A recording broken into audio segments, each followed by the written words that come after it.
Assalamualaikum warahmatullahi wabarakatuh. Bertemu kembali dengan saya Lusita Puri Ardianti di mata kuliah Gizi dan Kesehatan Reproduksi Perempuan, program studi Kesehatan Masyarakat, program Magister.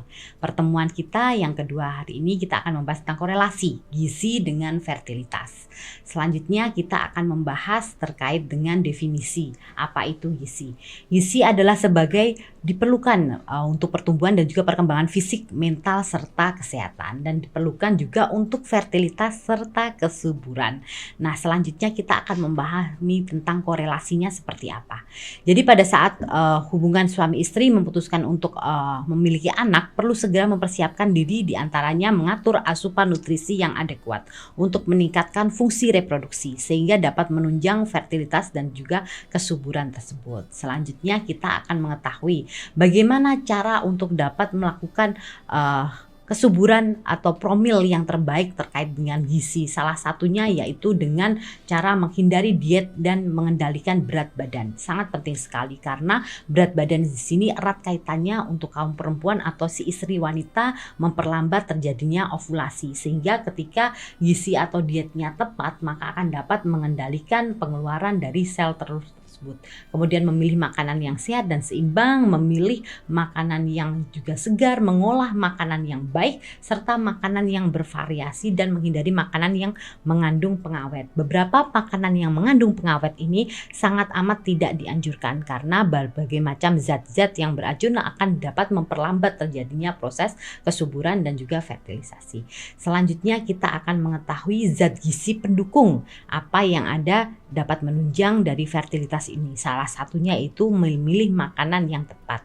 Ada daging sebagai alternatif, bisa dipilih menjadi ikan, telur, kacang-kacangan, begitu juga buah, sayuran, memilih buah yang segar, tidak sayuran yang kering ataupun buah yang kering diawetkan begitu ya, dan juga roti serta sereal yang tidak banyak diolah, serta susu dan juga hasil olahan susu juga harus kita perhatikan. Selanjutnya kita akan mengetahui pengaruh zat gizi pada fertilitas, terutama pada kesuburan dan juga kekurangan nutrisi, serta apabila seseorang mengalami anoreksia atau tidak nafsu makan, maka akan terjadi perubahan hormonal yang ditandai dengan penurunan berat badan. Nah, jika terjadi hanya penurunan berat badan saja, kita bisa mengantisipasinya dengan memberikan tambahan gizi yang lain. Tetapi ketika ini sudah berimbas pada pengaruh hormonal, maka akan mengacaukan siklus haid. Ketika siklus haid kosong atau kacau, itu akan mengakibatkan mempersulitkan kita untuk menghitung kapan masa subur yang tepat untuk dapat melakukan fertilisasi. Sehingga gizi ini sangat berkorelasi erat dengan terjadinya kesuburan atau fertilisasi. Selanjutnya, kemudian kita membahas tentang anoreksia pada wanita, ada hormon yang terpengaruh, serta bila anoreksia tidak terlalu berat, maka bisa diberikan hormon yang lain. Tetapi saya sarankan apabila masih dalam koridor aman, nyaman, dan dapat diselingi oleh camilan-camilan yang bergizi dan energi, bisa disubstitusi atau digantikan dengan yang lain. Sehingga anoreksia ini tidak berakibat tidak ada satupun makanan yang masuk ke dalam mulut. Sehingga tetap harus ada yang diolah dan bisa menyumbang terjadinya fertilisasi atau kesuburan pada seorang perempuan. Selanjutnya kita akan membahas tentang keadaan di mana badan itu terlalu cepat peningkatan berat badannya, dan umumnya peningkatan berat badan ini disebabkan karena asupan gizi yang berlebih.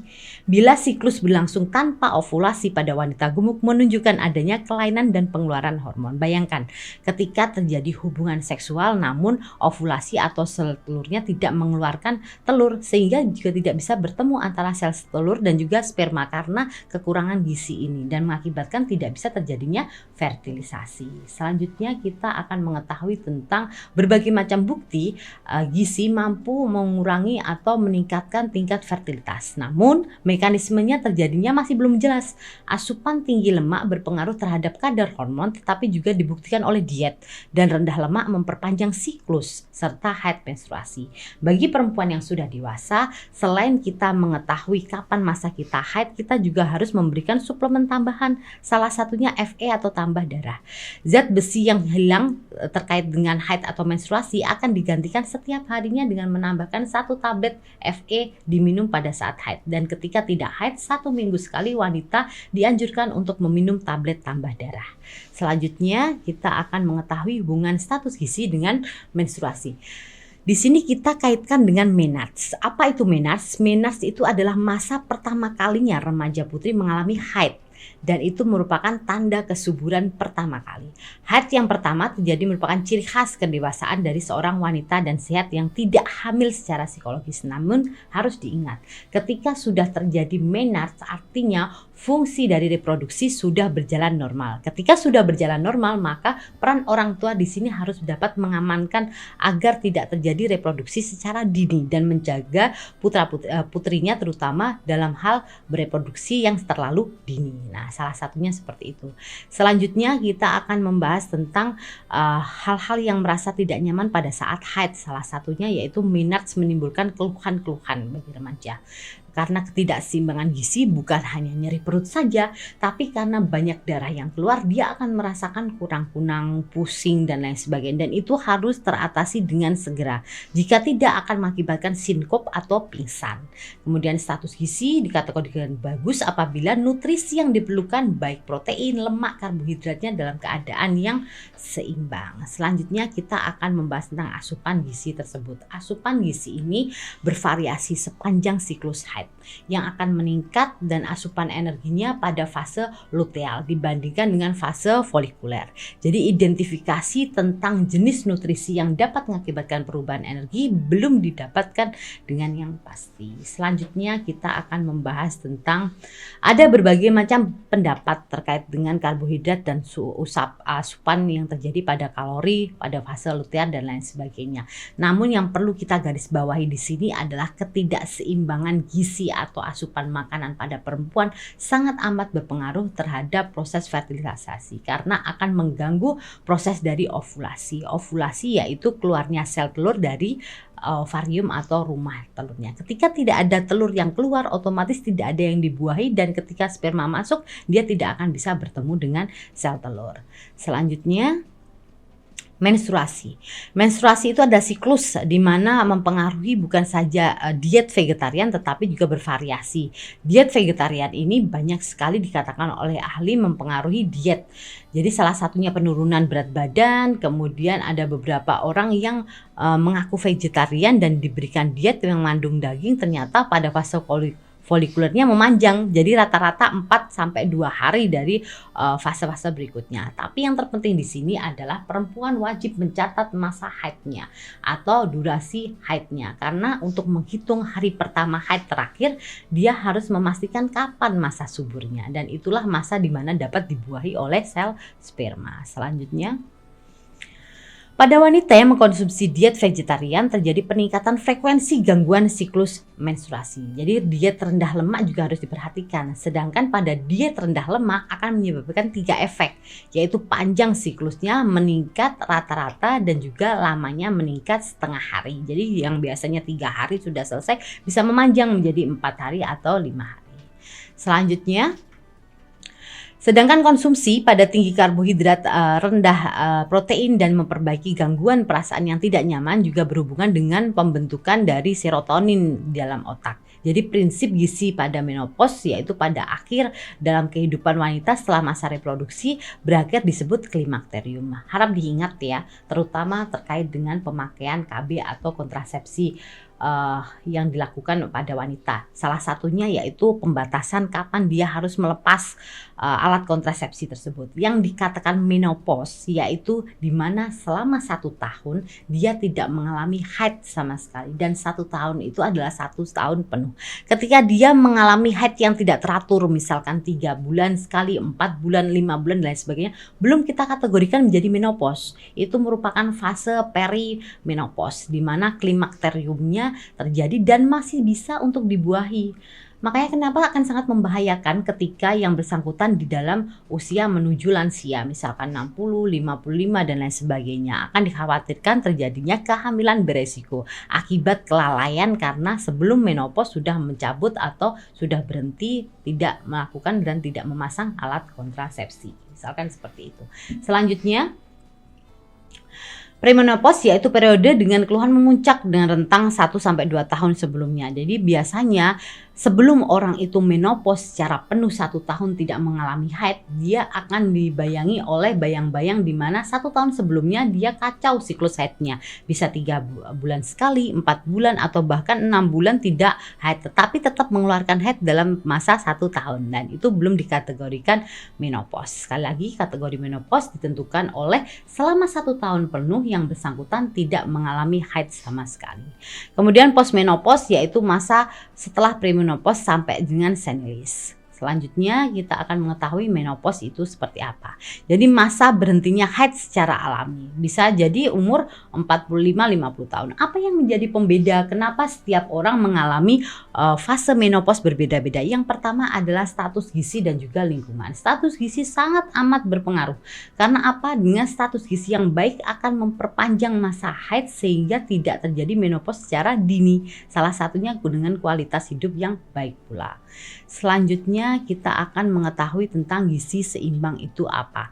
Gizi seimbang di sini erat kaitannya dengan kebutuhan gizi sehari-hari. Kebutuhan gizi sehari-hari berupa karbohidrat, protein, lemak, vitamin, mineral, dan kebutuhan gizi orang dewasa. Serta terutama jika memiliki resiko terkena gangguan tubuh tertentu. Mungkin akan terjadi di masa yang akan datang.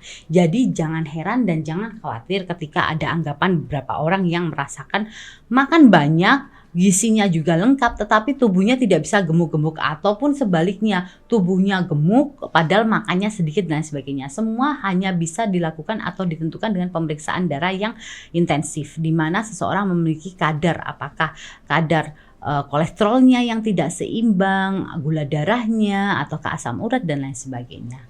Selanjutnya, selain itu jangan lupa juga untuk mencakup konsumsi gizi yang mengandung vitamin D seperti ikan, tuna, salmon, minyak ikan, dan lain sebagainya. Serta nutrisi bertambahnya usia menyebabkan beberapa organ tidak melakukan proses perbaikan. Dan juga misalnya masa tulang juga semakin berkurang. Ingat apalagi ibu-ibu yang setelah melahirkan begitu ya, hamil, melahirkan, menyusui, kebanyakan dia banyak kehilangan kalsium karena sudah banyak ditransferkan ke anaknya atau si babynya untuk pertumbuhan tulang dan juga giginya, sehingga banyak sekali keluhan-keluhan ibu-ibu setelah melahirkan mengalami nyeri dan lain sebagainya pada persendian dan juga tulang. Selanjutnya kita akan membahas tentang kebutuhan kalori ibu hamil, salah satunya untuk memiliki zat-zat gizi, yaitu mulai dengan memperhatikan ketiga tubuh mulai tua dengan banyak gangguan dan lain sebagainya, sehingga beberapa yang mengalami pemenuhan gizi atau nutrisi pada saat hamil dia tidak akan menyesal pada saat nanti dia mulai menopause. Selanjutnya penting mengurangi dan tidak mengkonsumsi bahan-bahan yang memang tidak baik bagi tubuh, makanan olahan, siap saji, instan, dan lain sebagainya. Serta kebutuhan kalori, faktor berat badan, dan juga berpengaruh terhadap pengaturan asupan gizi yang tepat agar tidak kurang dan berlebihan berat. Selanjutnya kita akan mengetahui penyebab kegiatan fisik yang biasanya akan menurun bersamaan dengan bertambahnya usia, sehingga energi yang dikeluarkan lebih sedikit. Selain itu, perubahan pada komposisi tubuh menyebabkan penurunan basal metabolic rate atau BMR. Perubahan-perubahan yang berat badan, konsumsi atau komposisi berat tubuh juga bertambah akan mengakibatkan beberapa prevalensi penyakit. Karena jelas suatu yang berlebihan juga tidak baik untuk pertumbuhan. Baik. Kebutuhan gizi yang selanjutnya yaitu protein, lemak, vitamin, dan mineral tidak berkurang sewaktu seorang wanita menginjak usia lanjut, tetapi kebutuhannya akan kalori juga berkurang. Kebanyakan wanita-wanita yang sudah memasuki masa menopause, penurunan hormonnya sangat drastis, sehingga banyak sekali dari segi fisik berubah, seperti rambut yang sudah mulai rontok, keriput, kemudian sering marah, secara emosional labil, dan lain sebagainya. Itu merupakan salah satu bentuk dari hormon tersebut. Selanjutnya kita sudah selesai untuk membahas materi tentang gizi dalam kesehatan reproduksi di program magister ini. Semoga apa yang sudah saya sampaikan tadi bermanfaat bagi Sivitas Akademia UPN Veteran Jakarta. Terima kasih.